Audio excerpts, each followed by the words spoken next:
नमस्कार, मी रेणुका या बुलेटिनमध्ये तुमचं स्वागत आणि या सगळ्या बातम्यांचा आढावा आपण घेणार आहोत. पण सुरुवातीला बातमी बघणार आहोत साताऱ्यातली एक धक्कादायक बातमी.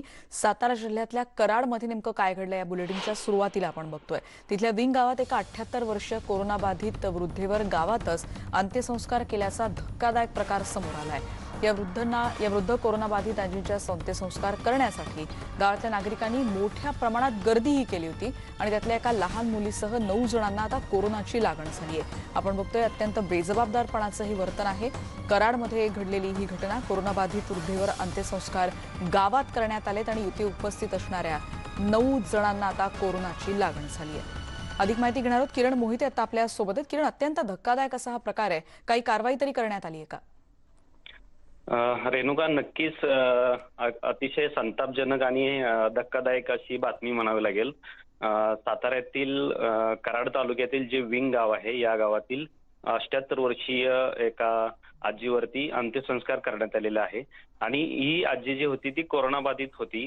काही दिवसापूर्वी आपल्या मुलीनं तिला फलटण तालुक्यातील हिंगणगाव या ठिकाणी उपचारासाठी दाखल केलं होतं आणि त्याच ठिकाणी कोरोनाची टेस्ट केल्यानंतर हा जो रिपोर्ट आहे तो पॉझिटिव्ह आला होता आणि उपचारासाठी घेऊन जात असतानाच या वृद्धेचा जागेवरच मृत्यू झाला. आणि त्यानंतर ही जी बातमी आहे ती गुप्तपणे ठेवत त्याचे मूळ गाव आहे विंग, या गावामध्ये या आजीचं अंत्यसंस्कार करण्यात आलं. आणि अंत्यसंस्कार करत असताना मोठ्या प्रमाणात गर्दीही त्या ठिकाणी उपस्थित होती. मात्र आजी हॉस्पिटलमध्ये दाखल न झाल्याने आरोग्य विभागाकडून त्याची चौकशी करण्यात आली आणि हा सर्व जो प्रकार आहे तो समोर आला. त्यानंतर गावातील काही 40 लोकांची जी आहे ती टेस्ट करण्यात आली. त्यापैकी एका लहान मुलीसह 8 जणांचा जो आहे तो कोरोना रिपोर्ट पॉझिटिव्ह आला. त्यानंतर अक्षरशः गावामध्ये संतापाची लाट जी आहे ती पसरलेली आहे. अद्यापही या संदर्भात कुठल्याही प्रकारची तक्रार किंवा गुन्हा दाखल झालेला नाहीये. मात्र ही जी घटना आहे ती संतापजनक अशीच म्हणावी लागेल. धन्यवाद किरण, या सगळ्या माहितीबद्दल. अत्यंत संतापजनक आणि बेजबाबदारपणाचंच हे वर्तन म्हणायला हवं. एका वृद्धेवर अंत्यसंस्कार करण्यात आला आणि त्यात ती कोरोना बाधित होती आणि मोठ्या प्रमाणात गर्दी उसळली होती आणि 40 जणांच्या टेस्ट नंतर 9 जणांचे टेस्ट रिपोर्ट्स आता पॉझिटिव्ह आल्याची माहिती मिळते. कराडमधल्या विंग गावातली घटना. आणि आता बातमी आहे मुंबईतली. मनपा आयुक्त इक्बाल सिंह चहल यांनी आज कोरोना प्रतिबंधक लसीचा पहिला डोस घेतला. बीकेसीतल्या जम्बो लसीकरण सेंटरमध्ये आज चहल यांचं लसीकरण झालं आणि लसीकरणाबद्दल त्यांनी महत्त्वाची माहिती दिली आहे. मुंबईत सोमवारपर्यंत 10 लाखांपेक्षा अधिक नागरिकांचं लसीकरण झालंय. दररोज 1 लाख मुंबईकरांचं लसीकरण करण्याचं आमचं उद्दिष्ट आहे आणि यासाठी आम्ही घरोघरी जाऊन लस देण्याची परवानगी मागितली आहे. राज्य सरकार आमच्या वतीनं केंद्राला ही परवानगी मागणार असल्याचं देखील चहल यांनी यावेळी म्हटलंय. आतापर्यंत आपण 10 लाखांच्या वर लसीकरण पूर्ण केलेलं आहे. काल संध्याकाळीपर्यंत आपला figure was more than 10 lakh. आणि हे जो सेंटर आहे आपला बीकेसीच्या, this has done highest vaccination in the country. It was number 1 in India. आणि त्यासाठी I will personally congratulate dean doctor Dhere and his entire team of doctors and staff here, paramedical staff, everybody here for achieving number 1 position in the country, highest number of vaccinations. आणि मुंबईमध्ये सुद्धा आपण we have cross 1 million mark. आणि आता हे सध्या आपला 40 to 45,000 per day vaccination चालू आहे. स्टाफ आहे ते घरोघरी जाऊन ते टीकाकरण करत आहे. म्हणून त्यात आम्ही विनंती केली आहे स्टेट गव्हर्नमेंटला की आम्हाला सुद्धा एक परवानगी मिळवून द्यावी की डोर टू डोर वॅक्सिनेशन. जर डोर टू डोर वॅक्सिनेशनची मला परमिशन भेटली उद्या परवा कधी, then definitely it will give a major push to the drive. परंतु with existing norms also, without going to door also, still we can do 1 lakh per day असं मला खात्री वाटतो. आदरणीय मुख्यमंत्री महोदयाने आम्हाला स्पष्ट आदेश दिलेले आहे की जर ही स्थिती आपले आटोक्याबाहेर गेली आणि हे आउट ऑफ कंट्रोल होत दिसली, मग लॉकडाऊन करावंच लागेल. आता लोकांनी ठरवायचं आहे की त्यांनी कोविड अप्रोप्रिएट बिहेवियर दाखवून हे लॉकडाऊनपासून वाचवायच्या स्वतःला, किंवा जर असंच ते वागत राहिले आणि त्यांनी बिहेव केला नाही पण ना इलाजाने मग लॉकडाऊनचा विचार करावा लागेल.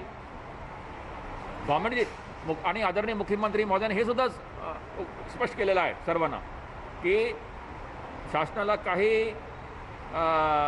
इच्छा नाही लॉकडाऊन करण्याची, परंतु लोकांनी बिहेव करून एक चांगला एक कोविड अप्रॉप्रिएट बिहेवियर दर्शवून हे लॉकडाऊन टाळावे अशी आदरणीय मुख्यमंत्री माझी सूचना आहे.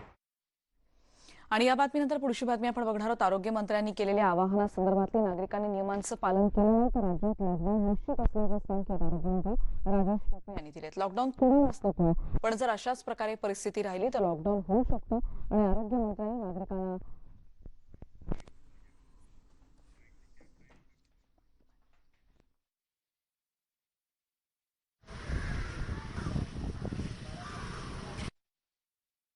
आणि एवढंच करेल की नियम पाळले पाहिजे.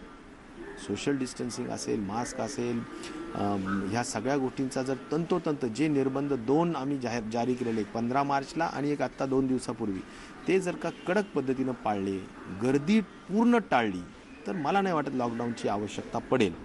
परंतु या गोष्टी नियम पाळा, लॉकडाऊन टाळा हा फार महत्त्वाचा विषय आहे.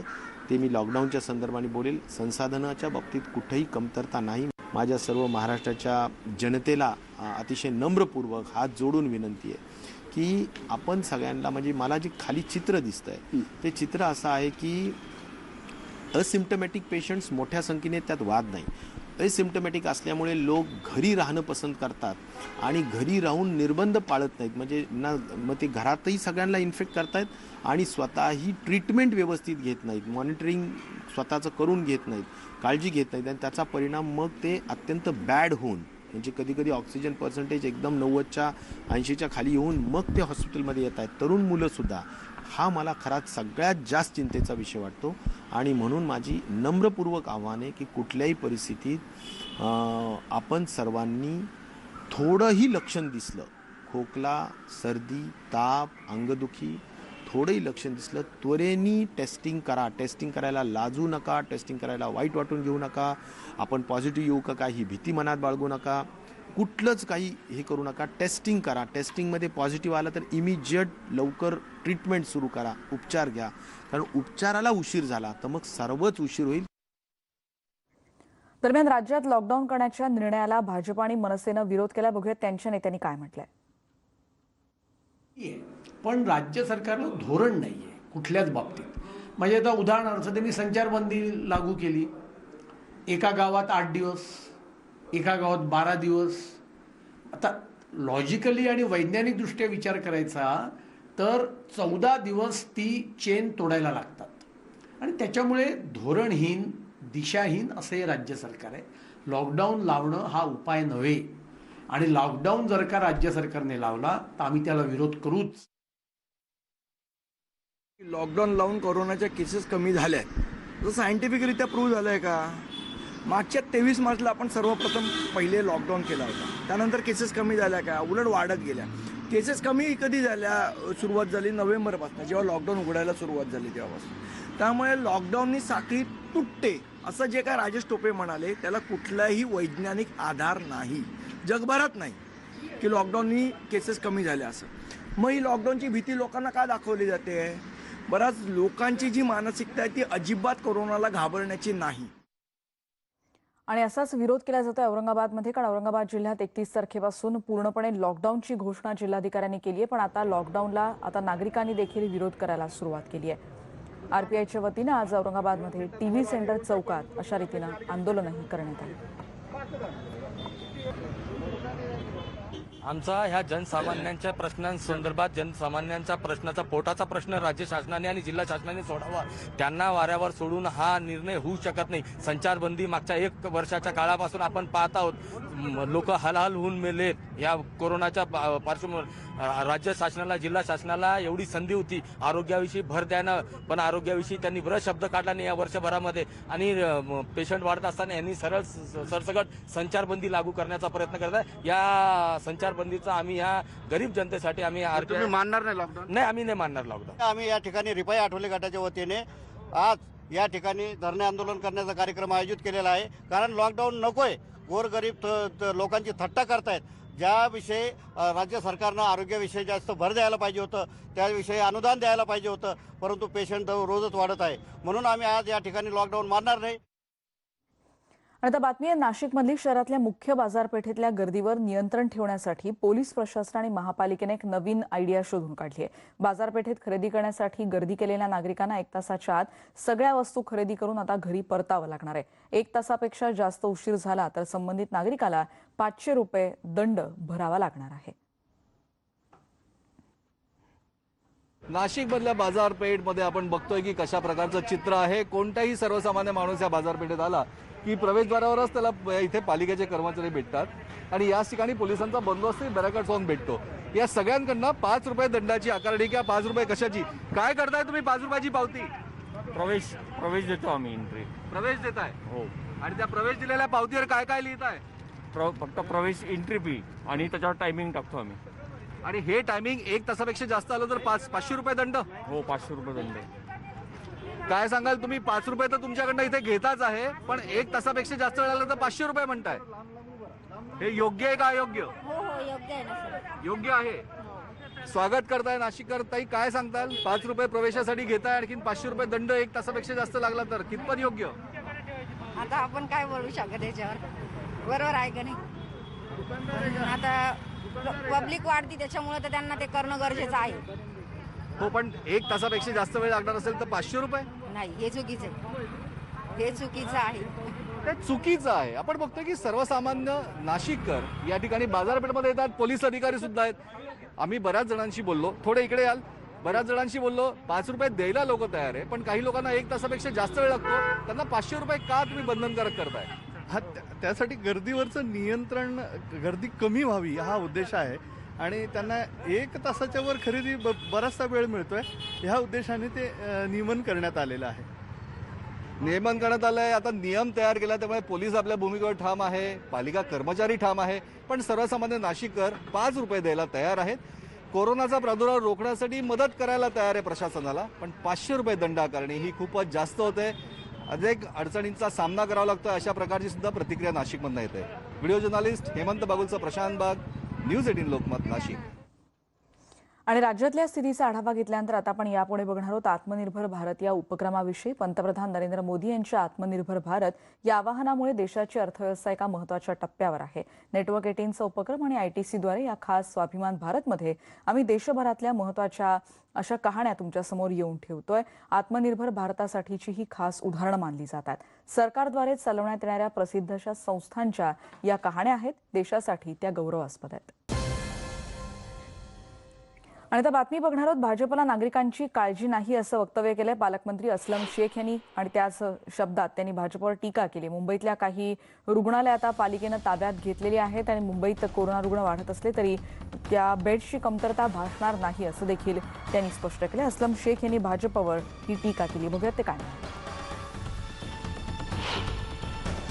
सरकारी अस्पताल में, महानगर पालिका के अस्पताल में 4000 से ज़्यादा हमारे पास बेड्स अवेलेबल है. लोग पैनिक ना हो. लोगों से यही गुजारिश करता हूं कि एसिम्टोमेटिक पेशेंट को जाके बेड ऑक्यूपाई करने की ज़रूरत नहीं है.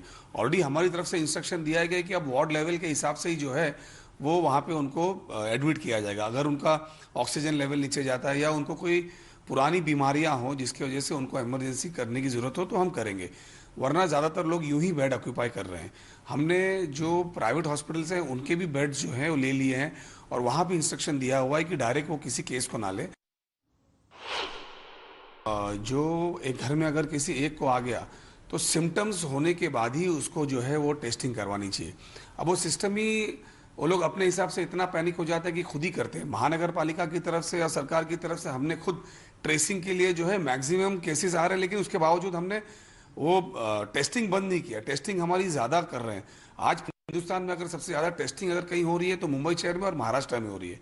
हमें नंबर्स की चिंता नहीं है कितने बढ़ते हैं, हमें तो ट्रैक करना है और ट्रैक करके जो है उनके ऊपर इलाज करके उनको ठीक करना है. दरम्यान महसूल मंत्री बाळासाहेब थोरात यांनी संजय राऊत यांच्या UP अध्यक्षपदाच्या वक्तव्यावर आता प्रतिक्रिया दिली. संजय राऊत यांचा सरकार बनवण्यात वाटा आहे, पण आता UPAच्या अध्यक्षा सोनिया गांधीच राहतील असं थोरात यांनी स्पष्ट केलंय. त्याचबरोबर शरद पवार आणि अमित शाह यांच्या भेटींच्या चर्चांना देखील त्यांनी पूर्णविराम दिलाय. पवार आणि शाह यांची भेट झालीच नसल्याचं थोरात यांनी म्हटलंय. तर UPA राहणार आहे आणि सोनियाजीच तिचं अध्यक्षपद त्यांच्याकडेच राहणार आहे. संजय राऊत हे संपादक आहे, खासदार आहेत, त्यांचा सहभाग आघाडी सरकार बनण्यामध्ये निश्चित मोठा राहिलेला आहे. पण त्यांनी थोडीशी काळजी घेतली पाहिजे असं माझं मत आहे. आणि या सगळ्या बातम्यांचा आढावा घेतल्यानंतर या बुलेटिनमध्ये आता आपण इथेच थांबतो आहोत. न्यूज 18 लोकमतचं एक महत्त्वाचं आवाहन ते म्हणजे मास्क पाळा, मास्क लावा आणि कोरोनाला दूर ठेवा. हे महत्त्वाचं आवाहन आणि यानंतर या बुलेटिनमध्ये इथेच थांबतोय. पहा फक्त न्यूज 18 लोकमत.